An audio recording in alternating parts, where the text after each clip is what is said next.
Hello అండి, అందరికీ నమస్కారం. నా పేరు డాక్టర్ రాకేష్ వి అండి.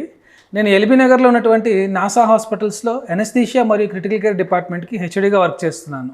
ఎక్కువ మెట్లు ఎక్కితే గనక మన మోకాల మీద ఎటువంటి ఫలితాలు ఉంటాయో తెలుసుకుందాం. సో మెట్లు ఎక్కడం అనేది మన దినచర్య. మనం ఇప్పుడు అందరం కూడా ఫస్ట్ ఫ్లోర్, సెకండ్ ఫ్లోర్లో ఉంటాం, మెట్లు ఎక్కుతూ ఉంటాం, దిగుతూ ఉంటాం. ఏదన్నా సరే ఎక్కువ చేసిన కొద్దీ మనం మెట్లు ఎక్కేటప్పుడు హైట్ ఆఫ్ ద మెట్లు అంటామని, ఆ హైట్, యాంగులేషన్ ఇవి రెండు పర్ఫెక్ట్గా చూసుకోవాలండి. అందుకనే మనం కట్టేటప్పుడు ఏంటంటే మెట్లు మరీ నిటారుగా కట్టరనమాట. నిటారుగా కడితే మన కాలు ఎత్తి పెట్టాల్సినటువంటి హైట్ ఎక్కువైపోతుంది. ఎప్పుడైతే ఈ హైట్ ఎక్కువ అవుతుందో అప్పుడు మన నీ మీద ప్రెజర్ పడే ఛాన్స్ ఉంటుంది. మెట్లు అనేవి కూడా ఎప్పుడు స్టీప్గా కట్టుకోవాలి, ఈజీగా ఎక్కగలిగేలా ఉండాలి. అంటే 45 degrees జనరల్గా మనం చెప్పే యాంగిల్ అనమాట. కొన్నిసార్లు మనం స్పేస్ తక్కువ ఉందని చెప్పేసి నిటారుగా కడతా ఉంటాం.